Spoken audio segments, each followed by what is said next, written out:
Colts at Titans is the next game I want to get to. Another divisional matchup that we have here. I've got a very micro matchup that matters here. So I would rather you start with this one because I think that you're going to talk about one that is less niche and one that I think could maybe mean a little bit more. But I think that there's a specific matchup that I want to get to. But what is your matchup that matters? You're being the hipster here, and I'll totally being the hipster here.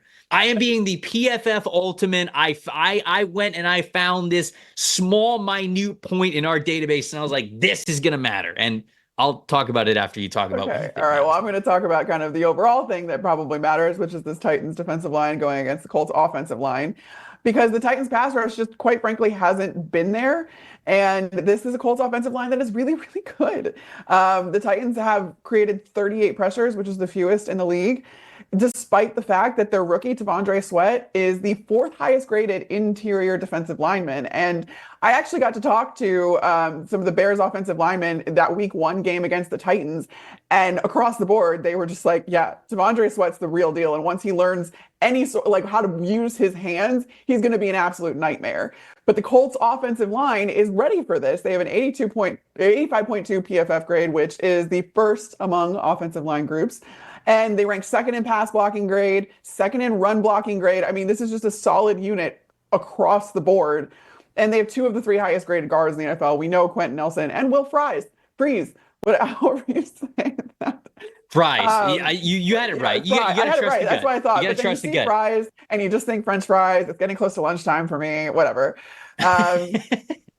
This is just, it's an incredibly sound unit, and you've got potentially, got Joe Flacco behind there, but you have to feel good about that because of the fact that they are so incredibly solid. Can the Titans affect them? Can they get to the quarterback? Can they be better in this pass rush, which they have not shown so far this season, despite the fact that they have a lot of talent along that defensive line? So it's very interesting to see how this kind of develops and if this just continues to be a trend for the Tennessee Titans. Dave Salfaro, once again, messaging me, listening to the show, just wanted me to know, as a Michigan man himself, that Aiden Hutchinson has more pressures by himself than the Tennessee Titans than the Titans, yes. As a whole team. Well, Aiden Hutchinson is a freak. We'll get there, Dave. We will get there.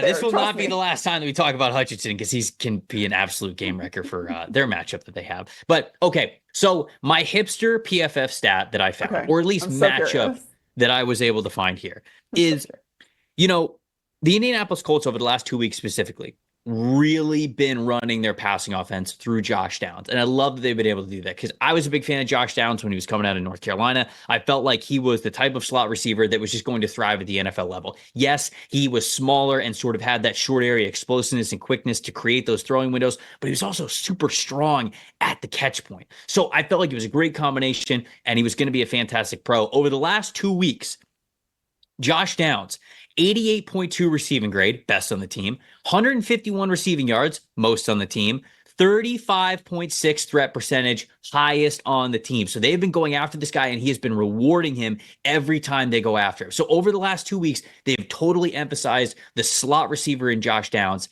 in their passing attack and how they move the ball down the field with Joe Flacco.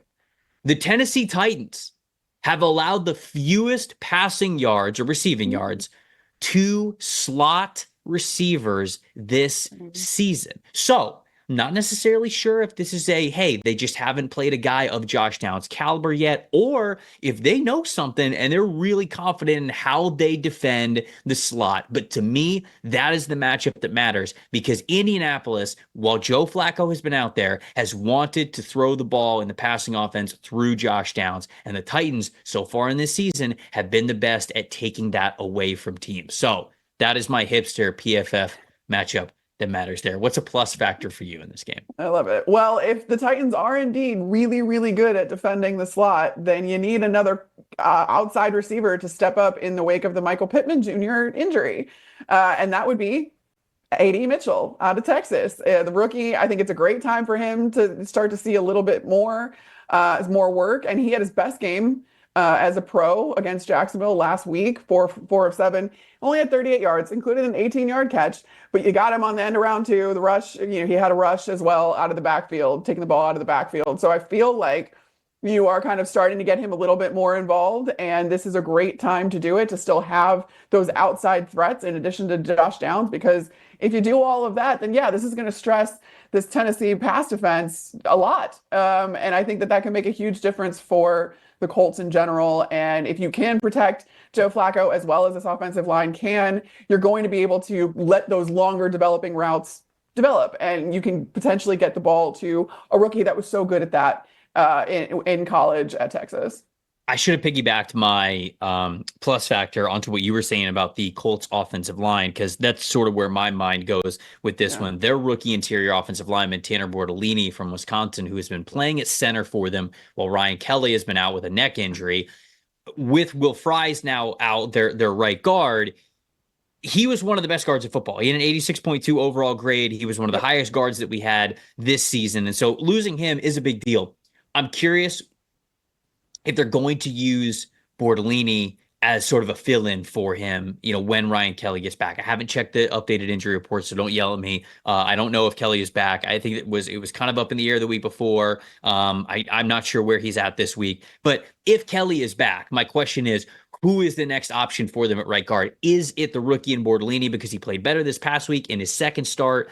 Do they think that he has the body type that they want? Because he's a little bit shorter, not as strong of a player as Will Fries is, but he wins with that quickness. He's smart. He understands angles. When you're at guard, though, it's different than center because you don't have that natural help.